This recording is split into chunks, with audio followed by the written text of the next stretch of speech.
Hello दोस्त, कैसे आप सब? उम्मीद करते होंगे सही होंगे आप लोग। फिर से एक बार मेरे यूट्यूब चैनल में आप सबका स्वागत है। मैं हूं संजीव कुमार। और जैसे कि मैंने बताया था कि पिछली वीडियो में आप लोग देखे होंगे कि बौद्ध धर्म के बारे में मैंने बताया था, बौद्ध धर्म के संस्थापक कौन है और उसका क्या क्या महत्व था। मैंने सारे डिस्कस किया था कि जैसे महात्मा बुद्ध के बारे में, तो उसी में कुछ पार्ट रह गई थी, तो वो चीज़ें इस वाली वीडियो में हम लोग कवर करेंगे। और आप लोग अगर अब तक नहीं देखे हैं वो वीडियो, तो प्लीज़ आप लोग एक बार वो वीडियो देखें ताकि ये चीज़ें आपको सीक्वेंस वाइज मिले, तो आपकी चीज़ें क्लियर हो जाएंगी। और मैं थोड़ा 1-2 दिन गैप में था, तो इसके लिए आई एम सॉरी। और फिर से मैं कंटिन्यू आप लोगों को ये चीज़ें डिस्कस करके बताता रहूँगा और पढ़ते रहेंगे और आपको भी पढ़ाते रहेंगे। तो देर नहीं करते, स्टार्ट करते हैं। जैसे कि मैंने पिछली वीडियो में बताया था कि बौद्ध धर्म के संस्थापक कौन थे, महात्मा गौतम बुद्ध थे।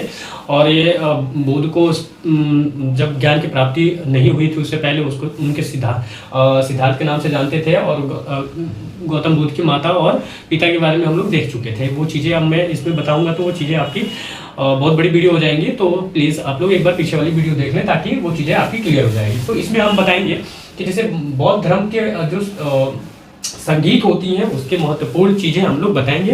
जैसे बौद्ध धर्म में क्या है कि 4 सभाएं होती हैं। कितनी सभाएं होती हैं? 4 सभाएं होती हैं, ये आपको ध्यान में रखना है। और 4 सभाएं में प्रथम, द्वितीय और तृतीय और चतुर्थ, यानी 4 जो है प्रथम, द्वितीय, तृतीय और चतुर्थ, ठीक है। 4 संगीत होती हैं और ये चीज़ें आपसे क्वेश्चन एग्जाम में सीधे सीधे पूछ लिए जाते हैं। तो आपको ये ध्यान में रखना है कि प्रथम बौद्ध सभाएं जो होती है वो 483 ईसा पूर्व में होता है, ये ध्यान में रखना है। और ये जो जगह होता है वो आपका राजगीर में है, वही राजगीर जो बिहार में जो स्थित है राजगीर। तो ये ध्यान रखना, प्रथम बौद्ध संगीत है वो 483 ईसा पूर्व में होता है और ये स्थान जो है वो आपका राजगीर में होता है। और ये जो है वो इसका महाकश्यप के द्वारा ये आयोजित किया जाता है। और इस किसके शासन काल में होता है? तो ये अजात शत्रु के शासन काल में आपका स्टार्ट होता है। तो ये ध्यान में रखना है कि जो 4 सभाएं हैं, प्रथम सभाएं 483 ईसा पूर्व में होता है, वो स्थान कौन सा रहता है? राजगीर में होता है। और राजगीर में जो इसके अध्यक्ष यानी बोलते हैं किसने स्टार्ट किया था? तो वो आपका महाकश्यप के द्वारा किया गया था। और किसके शासन काल में? तो अजात शत्रु के शासन काल में इन्होंने किया था। उसके बाद जब इसके ठीक नेक्स्ट 100 वर्ष के बाद, देखो 483 में ये प्रथम होता है और 100 वर्ष घटा दोगे तो कितना हो जाएगा? 3, 8 और 3। तो ये ठीक 100 वर्ष के बाद द्वितीय बौद्ध संगीत होता है। तो ये ध्यान रखना है कि द्वितीय जो बौद्ध संगीत है वो आपका 100 वर्ष के बाद यानी 383 ईसा पूर्व में इसका आयोजित किया जाता है। और इसका स्थान जो है वो आपका वैशाली है। वैशाली में इसका द्वितीय बौद्ध संगीत की शुरुआत होती है।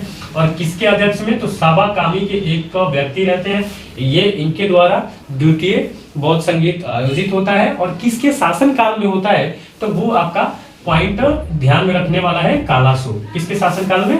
तो द्वितीय जो है वो कालाशोक के शासन काल में आयोजित होता है द्वितीय बौद्ध संगीत। और कितने वर्ष, कौन से सन में होता है? तो 383 ईसा पूर्व में आपका होता है। और किसके? तो साबा कामी अध्यक्ष इसका रहते हैं, ठीक है। इसी तरह ठीक इसका तीसरा जो है यानी तृतीय बौद्ध संगीत जो है वो आपका 250 ईसा पूर्व में होता है। तो आप यहाँ पे देख सकते हैं कि यहाँ पे आप अगर 250 माइनस करेंगे तो कितना होगा? 3, 3, 1, यानी ये कितने साल के बाद होता है? तो ये काफी साल के बाद, यानी जो है बहुत इन दोनों के बीच में 100 वर्ष की गैप रहता है और आप इससे निकाल सकते हैं। तो ये ध्यान रखना है कि 250 ईसा पूर्व में तृतीय बौद्ध संगीत आपका स्टार्ट होता है। और ये जो स्टार्ट होता है बिहार का जो राजधानी है पाटलिपुत्र, जिसको हम लोग बोलते हैं पटना, तो यहाँ पे होता है तृतीय बौद्ध संगीत। और इसका जो है मोंगली पुत्र एक अध्यक्ष रहते हैं। और किसके शासन काल में होता है? तो वो अशोक के शासन काल में होता है। आई होप इतना आपको क्लियर हो गया होगा।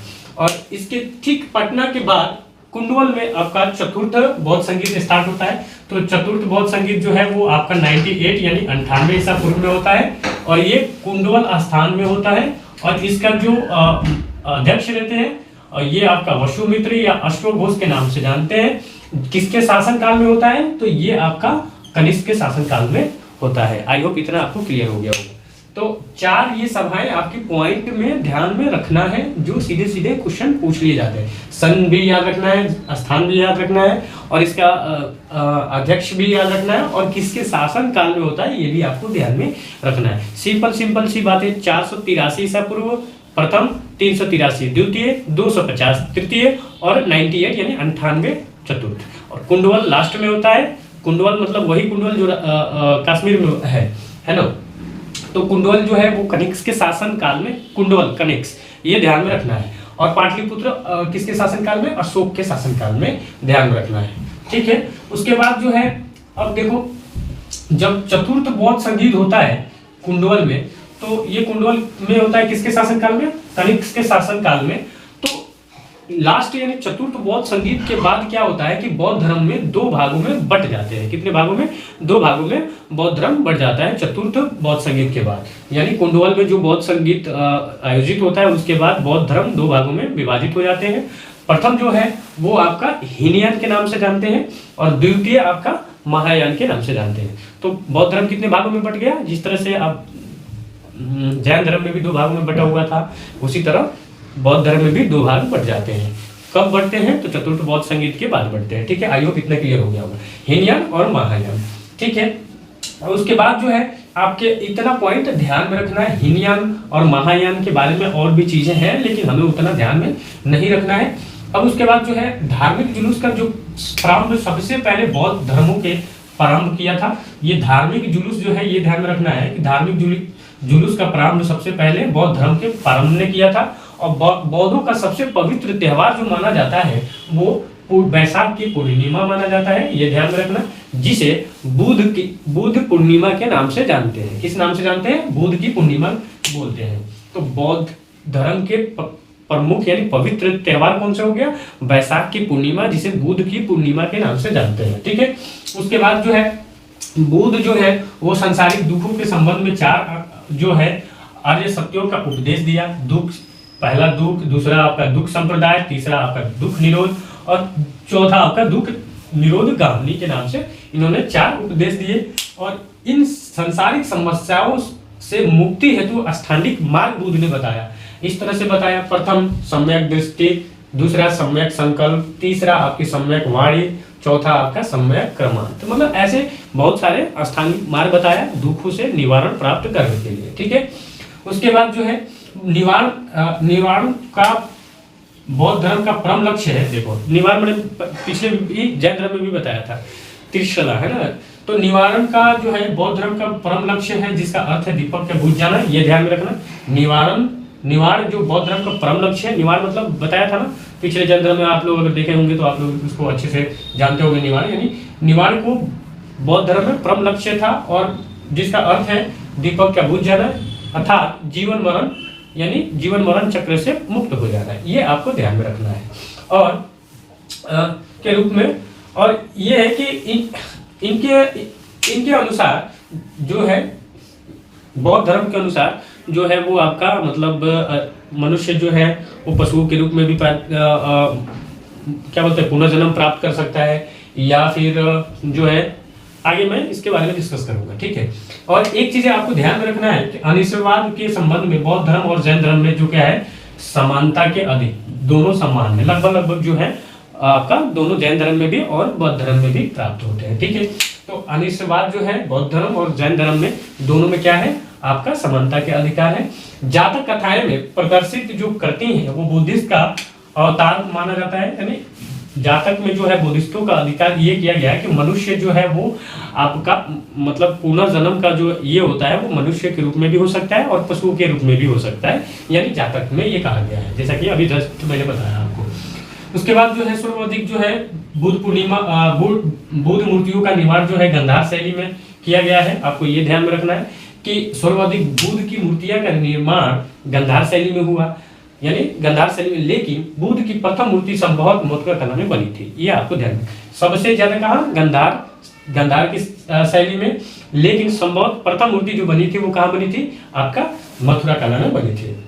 उसके बाद जो है बुध के मरने के बाद अलग अलग क्या है उनके बॉडी को 8 भागों में बांट के 8 स्तूपों का निर्माण होता है। तो वो चीज़ें आप लोग अगर तैयारी करते होंगे तो बेसिकली आपको ये ध्यान में रखना है कि स्तूप का जो है उनके बॉडियों का जो मतलब दाह संस्कार होती हैं उसी पे वो लोग एक क्या बोलते हैं मंदिर जैसे बनाते हैं, उसको स्तूप बोलते हैं। तो ये क्या है कि जब बुध को मृत्यु हो जाती है तो उनकी बॉडी को 8 भागों में बांटकर अलग अलग स्तूप में उनके निवास बनाया जाता है। तो अशोक के शासन काल में स्तूप कला जो है वो अपने चरम क्रोध पर पहुंच गई थी। उसने अपने राज्य काल में दौरान लगभग 84,000 स्तूपों का स्तूप बनवाए थे। कितने स्तूप यानी स्तूप है ना, तो लगभग 84,000 स्तूप बनवाया था। किसने? अशोक ने। तो लगभग उसके शासनकाल में जो था वो बहुत चरम सीमा पे बौद्ध धर्म का ये था। उसके बाद जो है अशोक द्वारा बनाए गए स्तूपों का सबसे प्रसिद्ध जो है वो मध्य प्रदेश में है, जिसका नाम है सांची के स्तूप। आप लोग देखे होंगे किसी नोट पे आता है, अगर आप लोग देखे होंगे सांची के स्तूप किस नोट पे आता है तो कमेंट करके प्लीज बताएंगे, ठीक है। तो जो सांची के स्तूप जो बनाया गया था वो अशोक के द्वारा ही बनाया गया था और ये किस जगह में है तो मध्य प्रदेश में है, आपको ये ध्यान रखना है। उत्तर प्रदेश के एक पिपराहवा का स्तूप सबसे प्राचीनतम है, ये भी ध्यान रखना है। तो उत्तर प्रदेश में जो है पिपराहवा का स्तूप जो है वो सबसे प्राचीनतम है, ये ध्यान में रखना है। उसके बाद जो है मठ के बारे में कुछ चीजें पूछ ली जाती है सीधे सीधे, तो आई होप ये आपको ध्यान में रखना है। मैं 2-3 पॉइंट दे देता हूँ और बाकी चीजें आपको खुद भी पढ़ना है और खुद प्रिपरेशन करना है। जैसे कि मठ जो है, मठ है आपका टाबू मठ जो है वो टाबू में है, जो कि हिमाचल प्रदेश में। देखो एक चीज है, मठों का जो है सबसे ज्यादा या तो हिमाचल प्रदेश में मिलेगा या तो आपको लद्दाख में मिलेगा, ज्यादातर ये ध्यान में रखना है। तो मैं अभी बता देता हूँ, जैसे टाबू मठ है जो वो टाबू में है, हिमाचल प्रदेश में है। आई होप ये इतना क्लियर हो गया होगा। उसके बाद जो है हेमिस मठ है, ये आपका लद्दाख में है, जो कि ये प्रेजेंट में भी लद्दाख में है। उसके बाद नामग्याल मठ है जो धर्मशाला में है स्थित, और ये जो है हिमाचल प्रदेश में स्थित है। उसके बाद एक तमांग मठ है जो अरुणाचल प्रदेश में है, ये प्रेजेंट में अरुणाचल प्रदेश में है। आई होप इतना आपको क्लियर हो गया होगा और मुझे उम्मीद है आप लोगों को बहुत अच्छा लगा होगा। एक बार जाते समय में आप लोगों को मैं फास्ट ट्रैक में रिवीजन करा देता हूँ। देखो बहुत सभाएं जो होती हैं, 4 सभाएं होती है, प्रथम सभाएं, द्वितीय सभाएं, तृतीय सभाएं और चतुर्थ सभाएं। प्रथम सभाएं जो 483 ईसा पूर्व में होता है, किसके शासनकाल में होता है? किसके शासनकाल में? अजातशत्रु के शासनकाल में। इसका अध्यक्ष कौन रहता है? महाकश्यप रहता है। और किस स्थान पे होता है? राजगीर स्थान पे होता है। और कब होता है? 483 ईसा पूर्व में होता है। आई होप इतना क्लियर हो गया। दूसरा जो है आपका ठीक 100 वर्ष बाद होता है, यानी 483 ईसा पूर्व में जब प्रथम है तो दूसरा जो है 100 वर्ष के बाद कितना आएगा? 383 ईसा पूर्व में होगा। और ये वैशाली में होता है। कहाँ? वैशाली में, जो बिहार में स्थित है। और ये इसका जो है ये इसका सभाकामी अध्यक्ष रहते हैं। और किसके शासनकाल में? कालाशोक के शासनकाल में द्वितीय बौद्ध संगीत होता है। तृतीय जो बौद्ध संगीत है 250 ईसा पूर्व में होता है। कहाँ पे? तो पटना के राजधानी, जिसको हम लोग प्राचीन में पाटलिपुत्र के, आज भी पाटलिपुत्र के नाम से जानते हैं, तो पाटलिपुत्र में होता है। और इसका अध्यक्ष जो है मोगली पुत्र है, जो कि अशोक के शासनकाल में ये तृतीय बौद्ध संगीत होता है। चतुर्थ बौद्ध संगीत जो है वो 98 में यानी 98 ईसा पूर्व में कुंडवल में होता है। और इसका जो अध्यक्ष है वसुमित्र है, यानी अश्वक घोष है। और किसके शासनकाल में होता है? तो कनिष्क के शासनकाल में होता है। आई होप इतना क्लियर हो गया होगा। उसके बाद जो चतुर्थ बौद्ध संगीत के बाद बौद्ध धर्म 2 भागों में बढ़ जाता है, हीनयान और महायान के स्थिति में 2 भागों में विभाजित हो जाता है। उसके बाद सबसे धार्मिक जुलूस का प्रारंभ सबसे पहले बौद्ध धर्म में होता है। बौद्ध धर्म के सबसे पवित्र त्योहार जो है वैशाख की पूर्णिमा, जिसे बुद्ध पूर्णिमा के नाम से जानते हैं, ये ध्यान रखना। और बुद्ध ने सांसारिक दुखों के संबंध में 4 सत्यों का उपदेश दिया है। पहला दिया दुख समुदाय और दुख निरोध और दुख निर्गामनी, ठीक है।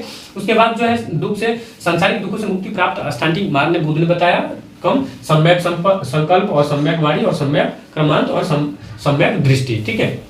उसके बाद निवारण को ही बुद्ध धर्म में परम लक्ष्य है, जिसका मतलब होता है दीपक के बुझ जाना, यानी जीवन मरण चक्र से मुक्त हो जाना, ठीक है। आई होप इतना आपको क्लियर हो गया होगा। उसके बाद जो है सर्वाधिक जो है अनिश्चयवाद, एक ध्यान रखना, अनिश्चयवाद जो है बौद्ध धर्म और जैन धर्म से समानता के अधिकार रखते हैं। और जातक कथाएं में क्या होती है कि बोधिसत्वों के अवतार के मतलब होता है कि मनुष्य के रूप में भी हो सकता है और पशुओं के रूप में भी हो सकता है। और सर्वाधिक बुद्ध की मूर्तियां के निर्माण जो है वो गंधार शैली में, यानी सबसे ज्यादा अगर बुद्ध की मूर्तियां के हैं तो वो गंधार शैली में है। लेकिन प्रथम जो है वो संभवतः मथुरा कला में मानी जाती है, ठीक है। आई होप इतना क्लियर हो गया होगा।